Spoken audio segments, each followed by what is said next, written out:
Have you ever been tempted to accept a ride from a stranger at night? This chilling African folktale will make you think twice and explains why.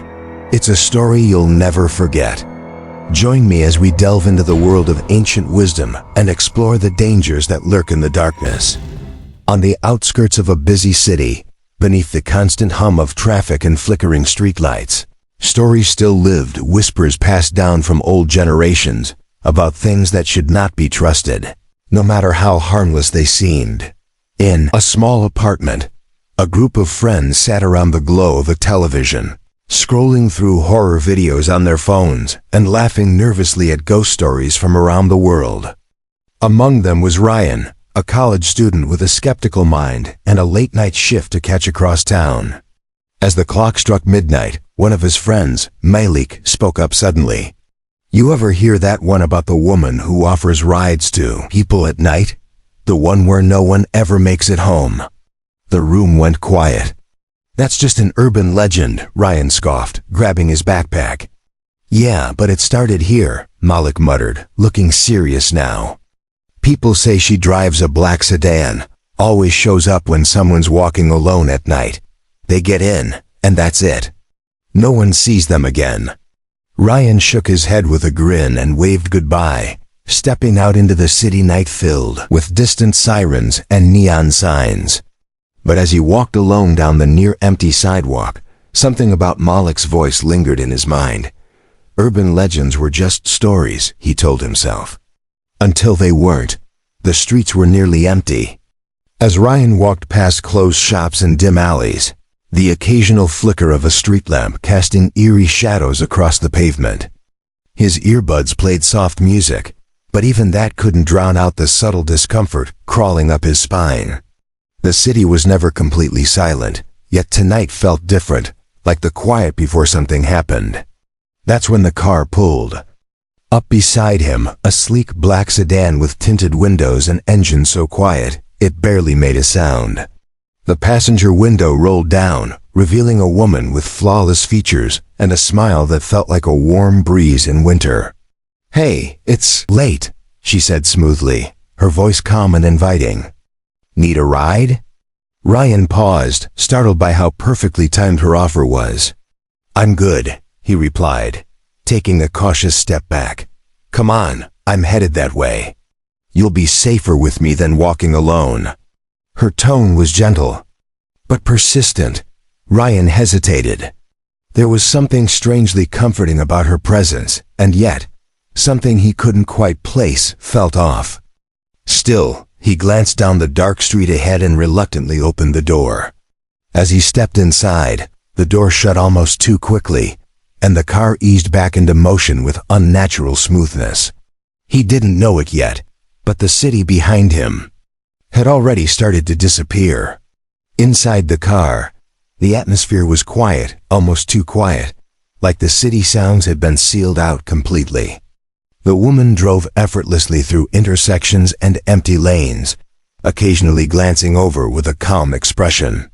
She asked him simple questions: where he was from, where he was headed, what he did for work, and Ryan found himself answering automatically, almost like he didn't have a choice. Her voice was hypnotic, each word slow and rhythmic, and he started feeling drowsy even though he hadn't been tired before. Something wasn't right. He looked outside the window and frowned. These weren't roads he recognized. The tall buildings were gone, replaced by unfamiliar warehouses and long stretches of fence-lined streets he'd never seen. Where exactly are we going?" he asked. The woman smiled without looking at him. "Shortcut," she said simply. Ryan glanced at the dashboard, but there was no GPS, no visible clock, no sound, just the faint scent of something sweet in the air, like perfume and burnt rubber. He shifted uncomfortably. Every instinct screamed that something was wrong, but he couldn't bring himself to raise his voice or demand she stop. It was like his willpower had thinned with every mile. He tried the door handle, but it wouldn't budge, the window wouldn't roll down. The silence grew louder, and the sense of being trapped crept in like fog. Ryan pressed his hand against the cold window and tried to get his bearings, but the city skyline had vanished completely. Now the car sped along a deserted industrial road surrounded by empty lots and rows of dark shipping containers. Streetlights flickered overhead like dying stars, and the night seemed to bend unnaturally around them. He turned to the woman, but her eyes remained fixed on the road, her face perfectly calm. That was when he noticed the rearview mirror. Instead of reflecting their seats and faces, it showed something else entirely, dozens of pale faces in the back seat, all looking forward, their eyes wide open, mouths slightly parted as if frozen in a silent scream. Ryan spun around, but the seat behind him was empty. He looked again at the mirror still there. He blinked hard, rubbed his eyes, but the reflection didn't change. "Who are you?" he asked, his voice cracking. The woman didn't answer. Her face began to shift subtly, her skin smoothing out unnaturally, her smile stretching too wide. "You're almost there," she whispered, and for a moment, her reflection in the window turned pitch black, with glowing red eyes that stared directly into his soul.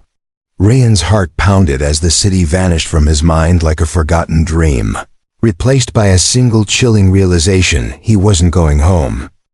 The car glided deeper into the outskirts, far from the warm lights of downtown. Ryan sat stiffly, every muscle tense, but the woman beside him remained calm, humming a soft melody that didn't seem to come from any station or speaker.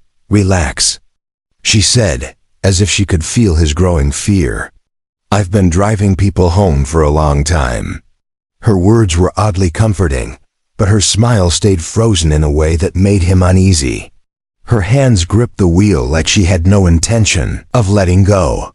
"You know," she continued, "when I was your age, I hated walking alone at night. That's why I help people now, keep them safe." Her voice dripped with sweetness, but Ryan didn't believe it. Something about her didn't fit, not her perfect skin, not her unnatural calm, not even how the car seemed to move without hitting a single bump. "Where did you say you were from?" he asked, testing her. She laughed. "I didn't." That laugh, so light and musical, somehow echoed through the car, like it didn't belong to her alone. Ryan turned to look at her again, and noticed for the first time how the shadows clung to her, like the darkness followed her body instead of the car. Her reflection in the glass seemed delayed, as if it didn't move in real time.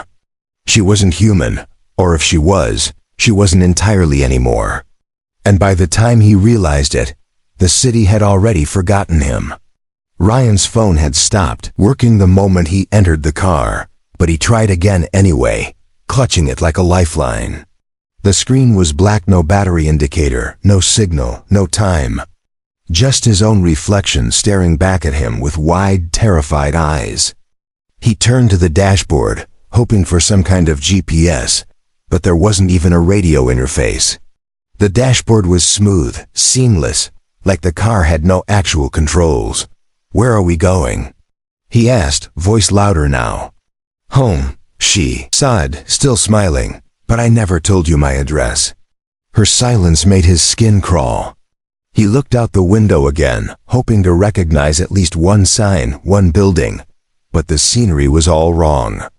The streets had no names, the traffic lights blinked without rhythm, and every road they turned onto looked exactly the same. It felt like a loop, a maze with no exit. "I think I want to get out now," he said firmly. The woman's smile remained, but her eyes sharpened, just for a second, like something behind them stirred. "Why would you leave when we're almost there?" she asked softly, almost sadly. Ryan reached for the door again, but it still wouldn't open. He tried to shout for help, but the streets were empty, the world outside too still. It was as if the city had been drained of life the moment he stepped into her car. There was no map for where they were going, only her directions and his dread. As they sped down an endless road, something changed in the air, thicker, colder, and heavy with a scent he couldn't place, like rust and burning wood. Then, one by one, things began to appear on the sidewalks outside. Shoes left in pairs, backpacks discarded, phones lying face up and glowing faintly in the dark. Ryan pressed his face to the window, eyes wide with horror. They weren't just objects. They were signs, things people carried before they vanished. The woman didn't flinch as she drove past them, and her hum grew louder, more sinister, like a chant wrapped in melody. "What is this?" Ryan demanded, voice shaking. "Memories," she whispered. "They're the things people left behind when they took my offer." He stared at her in disbelief. "You've done this before?" She didn't answer directly. Instead, she slowed the car for the first time, and up ahead he saw it. A tunnel, pitch black with no lights inside, like it led into the earth itself. The car stopped at the entrance, engine still humming like a purring animal. "You can still leave," she said, turning to him with a face that no longer looked entirely human. "But not through the door. Through choice." Ryan looked around wildly, unsure what that meant, unsure what she really was. But he knew one thing: he wasn't the first.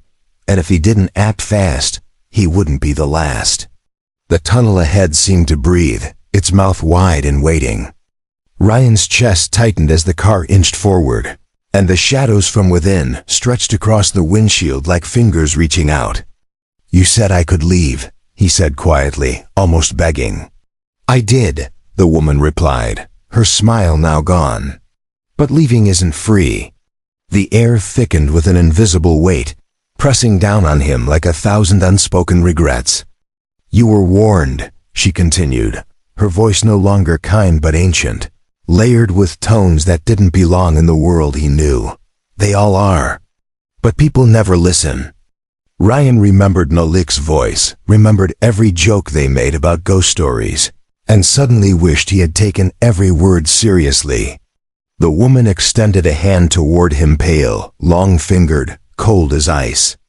"Give me something," she whispered. "Something precious, something you'll never get back." Ryan shook his head, terrified. "What if I say no?" Her expression turned hollow, her eyes black and endless. "Then you stay." The engine roared, and the car lurched forward. Desperate, Ryan reached into his jacket and pulled out his necklace, a small pendant from his late father, the only thing he ever wore around his neck. His hand trembled as he dropped it into hers. The moment it touched her skin, she closed her eyes and sighed. The tunnel ahead blinked out like it was never there, and the car skidded to a stop on a familiar street. The door clicked open. She looked at him and said, "Next time, listen." Ryan stepped out of the car, dizzy and cold, as if he'd just woken from a long, painful dream. He was back on a street he recognized, just blocks from his apartment, yet nothing felt real. The lights were too dim, the air too still, and the silence too complete. He looked behind him to catch one last glimpse of the car, but it was gone. No tire marks, no taillights, no sound, just empty road. He checked his pocket. His phone was back, the screen flickering to life, but the time made no sense. Hours had passed, but to him, it felt like minutes. Ryan stumbled down the sidewalk, trying to shake the weight in his chest, but everything he passed looked different now. People's faces blurred as they walked by, like distorted reflections in moving water. Even his apartment building felt off, its bricks darker, the entrance colder. When he opened the door, a gust of air rushed past him, carrying the faint scent of jasmine and burning rubber, the same smell from her car. That's when he noticed something chilling. His necklace, the one he had given her, was back around his neck, only it wasn't the same. It was colder, heavier, and pulsed faintly, like it had absorbed something unnatural. He touched it with trembling fingers, and an image flashed in his mind, her eyes, hollow and endless, still watching him from wherever she came from. Ryan wasn't free. He was marked. Days passed, but Ryan couldn't sleep. Every time he closed his eyes, he saw her face smiling, shifting, whispering things he couldn't understand. The city moved on like nothing happened, but Ryan was stuck, haunted by shadows that didn't follow light. He avoided streets with black sedans, jumped at the sound of humming, and refused to look into mirrors for too long. One evening, while brushing his teeth, He caught a glimpse of something behind him in the mirror, a woman's silhouette standing in the corner of his room. He spun around, nothing there. But when he turned back, her eyes were still staring from the reflection, smiling as if she had never left. Panicked, Ryan smashed the mirror, shards scattering across the sink. But even in the broken glass, her face still appeared, piece by piece. The humming started again, faint, almost soothing, coming from inside his apartment. He ran from room to room, turning off every appliance, checking under every bed, opening every closet. Nothing. Yet the sound followed him, crawling through walls, whispering through vents. At one point, it started mimicking voices, his friends, his mother, even his own. "You said yes," it whispered in a chorus. "You got in the car." That night, Ryan slept with the lights on, wrapped in layers of blankets, heart pounding with every creak of the floorboards. He understood now. The ride didn't end when the car stopped. It never really ends. Ryan's obsession grew with every passing day. He scoured forums, watched obscure videos, and read posts tagged with urban legends, strange disappearances, and ghost encounters. The deeper he searched, the more he found others who had experienced the same woman, a ride offered at night by a stranger who looked perfect, talked sweet, and vanished without a trace. Some stories were identical.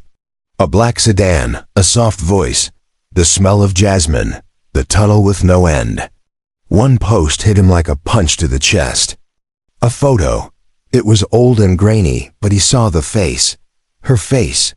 The same woman. The post was dated 12 years ago. The writer said his brother vanished after accepting a ride from her. The body was never found, but the pendant he wore turned up in their mailbox weeks later. Ryan stared at the photo, heart racing. The more he looked, the more the image seemed to move, her eyes shifting slightly toward him, her smile slowly forming. He slammed his laptop shut and tried to breathe. He wasn't alone, but he wasn't safe either. These weren't just stories.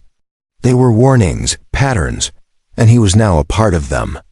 That night, he heard a knock on his apartment door. He didn't move. It knocked again, soft, rhythmic, 3 times. He peeked through the peephole. No one. Just the faint shape of a black car parked across the street. Engine running, waiting. Ryan tried to take it off. The necklace, the thing that returned to him like a cursed gift. No matter how hard he tugged or twisted, the chain wouldn't break. It wasn't metal anymore. It felt like warm skin, pulsing. Alive. He wrapped it in cloth, locked it in a drawer, and tried to forget. But the humming returned, louder this time, vibrating through the walls and floor, making the lights flicker and the glass tremble. One night, as he sat in the corner of his bedroom with his headphones in, trying to drown it all out, the humming stopped. For the first time in days, silence. But then the drawer slid open on its own. The necklace was glowing. Faint red pulses like a heartbeat. He watched in horror as it lifted gently into the air and hovered, pointing like a compass toward the window. He followed its direction and looked outside. The black sedan was parked directly across the street. The woman stood beside it, staring up at his window, unmoving, her smile untouched by time. No one else on the street seemed to notice her. Not even a passing car slowed down. She was there, but only for him. And the necklace, it began to burn through the cloth, etching a faint symbol into his desk. A circle with a slit through it, like an eye watching from another world. He realized that he was chosen, marked, and whatever she wasn't done with him yet. Desperate for answers, Ryan searched for anyone who had survived what he had. His digging eventually led him to a strange online message board where someone named Eileen42 had posted a thread called, "She follows after midnight." The post was old, but something about the language was eerily specific, like it was written directly for him. Ryan responded, begging for a reply. Hours later, a message came, a location, a time, and 2 words, "Come alone." That night, Ryan followed the directions to a shuttered bookstore deep in the industrial district, where flickering streetlights cast warped shadows across graffiti-stained walls. Inside, a man sat at a dusty table surrounded by old candles and stacks of handwritten notes. He looked like he hadn't slept in years. "You met her," he said without introduction. "And now she knows you." Eli explained that she wasn't a ghost or a demon in the usual sense. She was an ancient spirit of the road, a being that lived between destinations, feeding on decisions made in fear. "She only comes when you hesitate," he said. "When you don't trust yourself, that's the moment she slips in." Ryan asked if there was a way to stop her. Eli just shook his head. "She doesn't kill you," he whispered. "She consumes your will. And once she rides with you, part of her stays forever." Ryan left with shaking hands, realizing the truth. This wasn't about one bad choice. It was about something he'd now carry for the rest of his life. That night, Ryan didn't sleep. He couldn't. Every time he closed his eyes, he heard her voice, saw her smile, felt her presence watching from the darkest corners of his room. He stayed up until his body gave in, and in that strange place between sleep and waking, he found himself sitting in the passenger seat of her car again. The street outside was unfamiliar, endless, empty, and dimly lit by street lamps that didn't flicker, but blinked like eyes. She was driving, calm as ever, her hand resting on the wheel as if nothing had changed. "You came back," she said, gently, not looking at him. "You never really left." Ryan tried to speak, but no sound came out.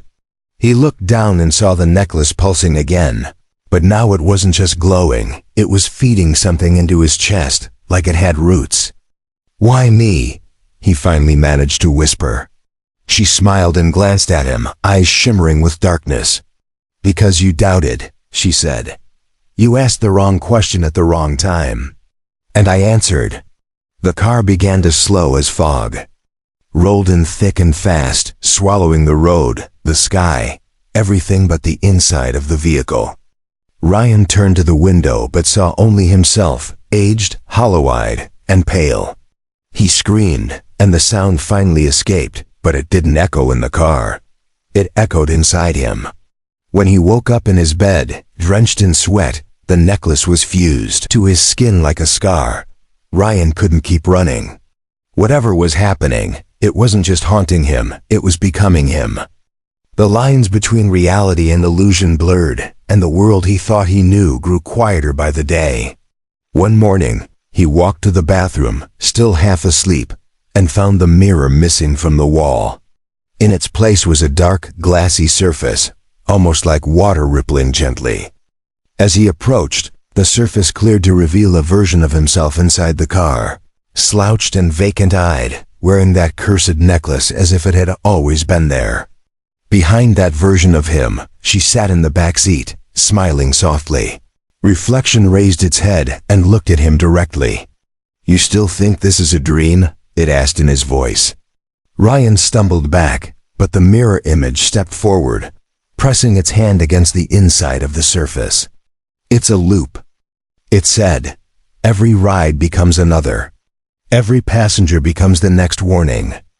The image flickered, then burst into dozens of past faces, men, women, even children, all looking terrified, all mid-scream, all sitting in that same black sedan.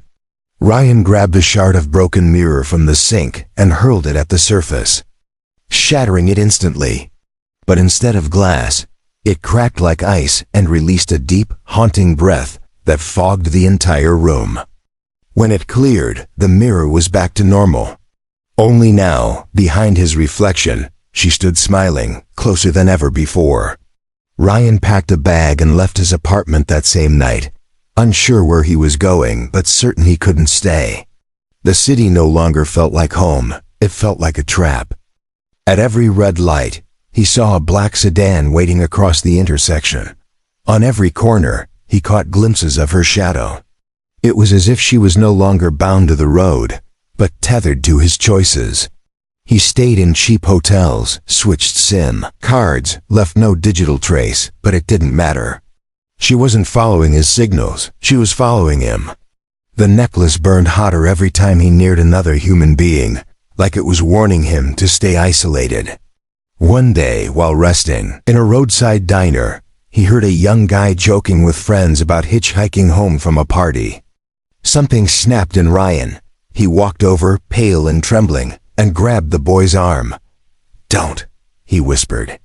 "If a woman in a black car offers you a ride, don't get in, no matter what." The boy laughed nervously, thinking Ryan was crazy, but Ryan's eyes said otherwise. He left without another word. That night, Ryan stood on a hill overlooking the freeway, watching the cars blur past like memories. He knew she'd find someone else soon. She always did.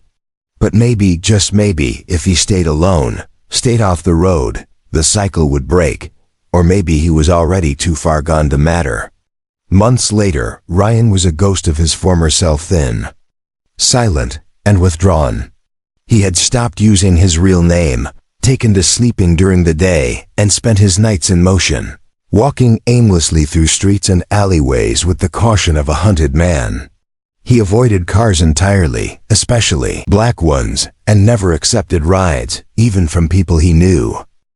One evening in a quiet neighborhood far from the city center, he overheard a group of teenagers daring each other to hitchhike back from a late-night party.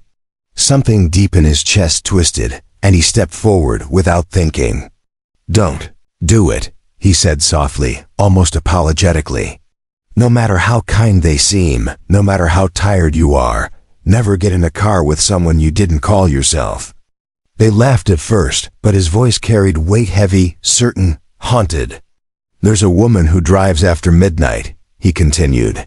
"She offers help, but it's a trap. The road she takes you on doesn't lead anywhere you want to go." His eyes met theirs, pleading. "If you get in, you might come back, but not all of you." He handed one of them a folded note and walked away. Inside the note was a simple sentence: "If she ever smiles at you before she speaks, run." It was all he could do now, warn the next one. Because no one had warned him, and that silence had cost him everything. Ryan lived without roots, drifting between cities like a shadow. He never stayed in one place more than a few days, always moving, always scanning reflections, always listening for that melody she used to hum. He came to understand that her curse wasn't just about the ride, it was about carrying her with you afterward. The more time passed, the more he noticed small changes in himself. His voice would sometimes echo strangely, even in open air. His reflection would smile when he didn't. The humming didn't stop anymore. It lived beneath his thoughts, a constant background note that grew louder when others got too close. Worst of all, he began seeing her in people faint outlines. Behind their eyes, moments where a stranger's smile stretched just a little too far. He knew what that meant. She wasn't following him anymore. She was in him. The moment he had accepted her offer, part of her had fused with his soul. That was how she spread through fear, through hesitation, through quiet moments of weakness. One day, he found himself behind the wheel of a rental car at dusk, idling near a train station. A young man walked by, looking lost, holding a dead phone. Ryan opened his mouth to speak, but nothing came out, just the hum. The boy glanced his way. Ryan smiled. Late one night, in a different city, a young woman named Tara stood alone at a bus stop. Her phone had died, no ride from her friend, no taxis in sight. She sighed, annoyed but calm, scrolling through her mind for options. That's when a black sedan pulled up beside her, silent and still, the passenger window lowered. A man sat behind the wheel, average looking, polite smile, tired eyes. "Hey," he said gently, "you look like you need a lift." "I'm heading that way if you want to hop in." Tara paused. The man didn't look threatening, and she didn't feel scared, just uncertain. She opened her mouth to decline, then hesitated. His smile grew slightly. "Come on," he said. "It's not safe out here at night." She looked down the street, empty. Her hesitation stretched for seconds that felt like minutes. Then a breeze picked up faint and warm, carrying the smell of jasmine. Her eyes narrowed. Somewhere deep in her memory, she recalled a TikTok video. Something about a story, a warning, a black car. She stepped back. "No, I'm good," she said quickly, taking out her dead phone just to hold something. The man's expression didn't change. He nodded and drove away without a word. Tara felt her pulse calm, unaware of how close she had come to vanishing. Some cycles break quietly. Not with screams, but with instinct. And sometimes, that's enough. Long after the incident, long after the terror, the legend of the woman in the black car spread across social media like wildfire. First as a horror video, then a podcast episode. Then urban legend forums, school halls, and midnight YouTube compilations. "Don't ever accept a ride from this woman at night," the titles warned. "She looked perfect. Her car will feel safe, but if you get in, you'll never really get out." Most laughed. Some shared the videos with dramatic reactions. But a few listened closely. Some had stories of their own. A cousin who vanished after calling for a ride. A driver who didn't remember picking someone up, but found a necklace on their seat. The tale became a digital campfire, a modern folktale passed from screen to screen. Ryan was never seen again, not in photos, not in stories, not in any official report, but sightings continued. Sometimes it was a woman. Sometimes a man, always a black car. Always a smile that came before a word. And those who remembered the story knew what to do: walk away, trust their gut, and never hesitate in the presence of something that feels too perfect. Because some stories don't just scare you, they save you. And sometimes all it takes is one click, one view, one voice whispering across the screen, reminding you don't ever accept a ride from that woman at night. Thanks for watching till the end. If this story gave you goosebumps, give it a like and make sure you're subscribed so you don't miss the next one. Drop a comment below and let me know what city or country you're tuning in from. I read everyone. Till then, take care, folks.